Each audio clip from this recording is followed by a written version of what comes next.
So far in 2015, U.S. bank stocks have been hammered for various reasons, including worries about economic growth, interest rates, and energy loans.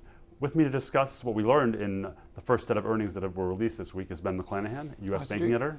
Hi, Ben. So before we get into actually what happened with the results for a handful of banks, let's talk about those concerns coming into the week. What were some of the things that investors have been worrying about? Yeah, we just listed most of them. The first one you said interest rates, that's definitely one. The prospects of further rate increases from the Federal Reserve after that apparently one and done hike in December. As prospects for further rate increases fade, then the prospects of margin improvement for the banks also fade. So that's a negative for the stocks that they've been under selling pressure. Also energy, that's been a predominant concern since the turn of the year, as people are wondering to what extent all that energy boom, which the banks were very keen to lend into, especially Wells Fargo, JP Morgan, Bank of America, to what extent that now results in losses coming through.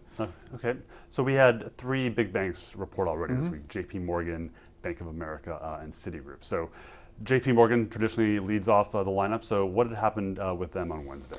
Well, JP got things off to a pretty good start. Of course, the morning was slightly spoiled by that surprise living wills announcement, which we perhaps can get onto later. We'll get into that, but Jamie Dimon had written the shareholder letter in the week before. He talked all about the benefits of being a huge universal bank spanning trading and everything else in the middle and ending in branches and retail banks and so on. And the results really vindicated Jamie Dimon in that respect, because there was expectations that trading would really hurt them this quarter. The energy exposures would really hurt them. But in the end, I think net income, just looking at my cheat sheet, down about 6 or 7%, which given everything that happened in that first quarter, people describing it as dismal, it was not a bad result. So Wells, the largest bank by market cap, which everyone points out, was, as you said earlier, was worries about its energy book. What do we learn about their energy book? Wells in particular has been accused of being quite cute with its energy disclosures. And I think when I mentioned that to the CFO a couple of weeks ago, he was a bit taken aback. And I think the disclosure, funnily enough, this week was very good. John No doubt in response to your query. Who's to say? But I definitely took away some kind of influence that I brought to bear on proceedings there. But he spent a long time talking about the way the bank has gone from city to city in Texas and Oklahoma and the Dakotas, looking at the collateral effects, the second round effects of that big oil collapse, examining if there's been any impact on consumer portfolios in mortgages and credit cards and car loans. So I think he gave a very good account of Wells' exposures there. And I think the market liked it. Talked to one or two analysts that they were surprised at the degree of detail that Wells gave. And so you brought up Citigroup as well. Citi had an interesting week on the regulatory front. We'll get to that in 1 second. But as far as their results, you pointed out something earlier that was very interesting, this distinction between sort of good Citi, bad Citi Holdings versus the main bank. What action did they take there? For the first time since the crisis, the bank has said that it's no longer appropriate to consider the good bank and the bad bank. There's just Citi. Now, whether combining a good bank and a bad bank makes an indifferent bank, it's hard to say. But it's a positive statement, I think, from Citi, that they're no longer in crisis mode and it's no longer appropriate for analysts. Right, so it is somewhat of a watershed moment.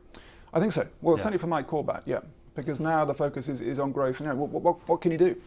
This was a sort of symbolic albatross, I suppose, for him, and now it's gone. The highlight for Citi this week has nothing to do perhaps with earnings. It has to do with what you alluded to earlier, this idea of living wills resolutions. These are these plans these banks had to come up with per Dodd-Frank to explain exactly how they would unwind themselves without wrecking the entire U.S. economy. The results come out every couple of years. What were the big takeaways? Obviously, I hinted at one of them. Citi was really the only one to pass unequivocally. Well, the big takeaway in the first instance was the shambolic method that this was disclosed. The Wall Street Journal on Tuesday evening had pretty much the full list of passes and failures that the Fed is now examining. The FDIC is also examining exactly what happened there. But anyway, that took the shine off JP Morgan's figures because it was one of the banks that failed. Its living will, for various reasons, that the Fed has produced a very long list of reasons why the living will was not up to scratch. But anyway, the Fed considers that to be not good enough. And so by October, JP must report back with a much better plan, focusing, I think, on liquidity. That was seemed to be the main cause for concern. But if it doesn't produce a satisfactory plan by October, then the Fed and the FDIC between them have powers to perhaps impose some kind of sanctions on the bank. Yeah. It's very unclear, but it could be extra capital requirements, it could be some kind of urgent call to divest this or divest that. But anyway, it wasn't good news for Jamie Dimon. Yeah. What's interesting, though, is this broke on Wednesday morning or Tuesday night, if you will, if you read a rival publication. But investors mostly shrug this off.